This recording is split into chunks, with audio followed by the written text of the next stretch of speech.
Ya, tamin'ny volana Mai 2024 dia efa niteny ary naverimberiko tateo aoriana fa ny ministera ny serasera dia tsy omeny lalàna alalana anidy radio na télévision zany. Ny lalàna dia milaza an'izany fa ny varimbarina moa tsika dia tsy mamaky an'ilay lalàna. Efa niteneniko zay tamin'ny herintaona ohatran'izao fa ny ministera dia tsy omeny lalàna alalana anidy radio na télévision zany. Noho zany raha misy olona miresaka hoe satria misy lettre de mise en demeure ataon'ny ministera ka misy olona miresaka hoe ka anidy hoidiny dia olona anevela mivaly izy zany, zany hoe hors sujet, tena any amin'ny tsy zany ny zavatra resahana. Marina tokoa fa nisy lettre de mise en demeure natao. Inona le lettre de mise en demeure? Raha miteny gasy dia hoe taratasy fa filazana hoe miverena amin'ny zavatra tokony ny ara-dalàna. Le radio zay tononinareo zany rehefa nijerena taratasy momba azy dia radio natokana hanao fampianarana teknika informatika sy elektronika. Zay ny tena fototra an'le licence.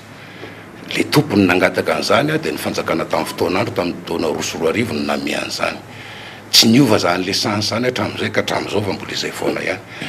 Dia efa misy grille de programme efa tamin'izany koa tamin'ny taona 2024 hoe satria zany ty hanao appui pédagogique amina fampianarana elektronika sy informatika dia ohatrohatr'izao zany grille de programme ny fanaraka amin'izay. Dia rehefa nijerena le zavatra alefan'le radio tao anatin'ny fotoana vitsivitsy zay tsy mitovy amin'izay dia nitenenina fotsiny izy hoe amena 7 andro ianareo ataovy mitovy amin'le taratasy licence anareo zavatra ataonareo.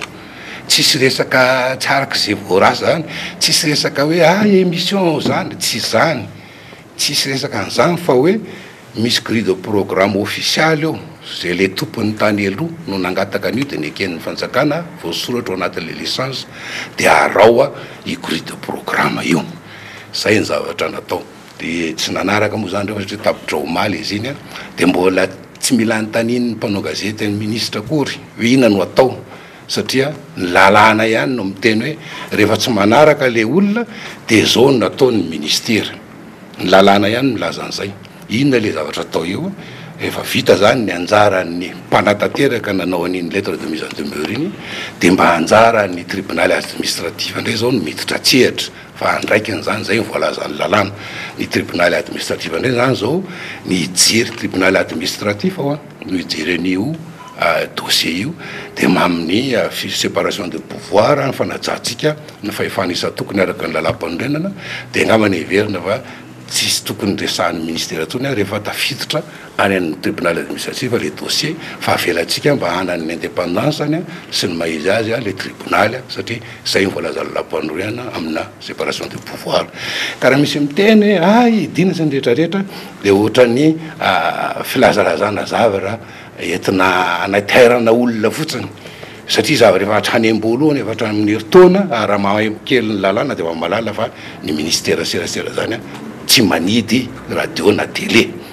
Io zany efa hatrany am-boalohany tenenina zany ka raha izay mitenen'izany zany dia hors sujet izy milaza zavatra tsy mifandraiky akory ana amin'ny lalàna indrindrindrindra moa tsy mifandraiky amin'ny teny vao niditra teto dia efa nitenen'izany hoe tsy hanidy radio sy télé zany satria tsy avelan'ny lalàna manao an'izany. Farany andriamanty ministra hoe ny lalàna ny film ny code de la communication aiza hoe izy sotsy tokony eo fotoana andanina azy am'izay hoe sao efa ela mihitsy. Mitovy aminareo mihitsy za koa efa mba elaela ny teny hoe tokony mba aroso mba hodiniana io zavatra io dia raha ohatra ka eken'ny rehetra dia adoptena zany fa araky ny zava-misy ao zany dia hatramin'izao le tsy ny ministera tsy ny gouvernement tany tsinona no omeny lalàna fahefana miadopte an'izany code de la communication zany fa ny parlement tany tetezamita ka hatramin'izao aloha zany mbola tsy hitatsika hoe nisy sorodalana na fitenenana hoe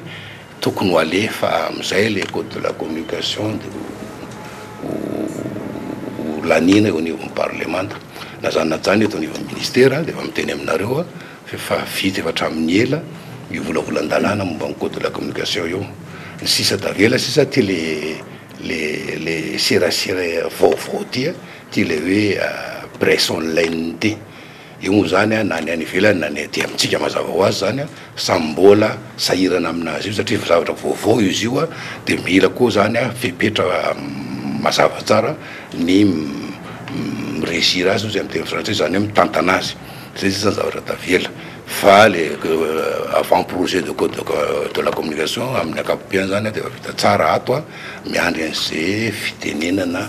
hoe alefaso am'izay izy de mahazo atao fikirakirana azy de alefa anakiroa ny zava-dehibe eo anatin'io avant projet io zay avant projet de code de communication io zany hoe rehefa tonga eny anivon'ny gouvernement sy ny conseil de ministre eny izy vo lasa projet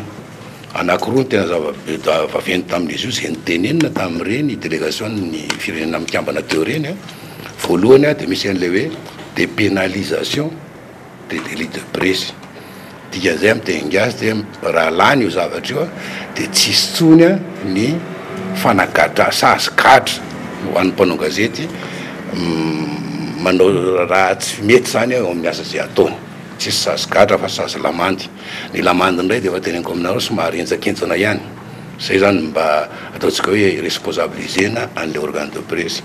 ny point fort faharoa zany hoe ny zava-dehibe faharoa amin'izy io dia hatramin'izay de ny any amonjerim-panjakana any no mahazo ahera Madagasikara ray manontolo fa minito zany raha lany io zavatra io de na ny anao manjery tsy miankina ihany keo zany de afaka mandrakotra Madagasikara ray manontolo zany zay moa zany lalàna fa mbola hite hoe araka ny fitaovana hoe avitanao zay hoe le izy fa zay no lalàna atao zay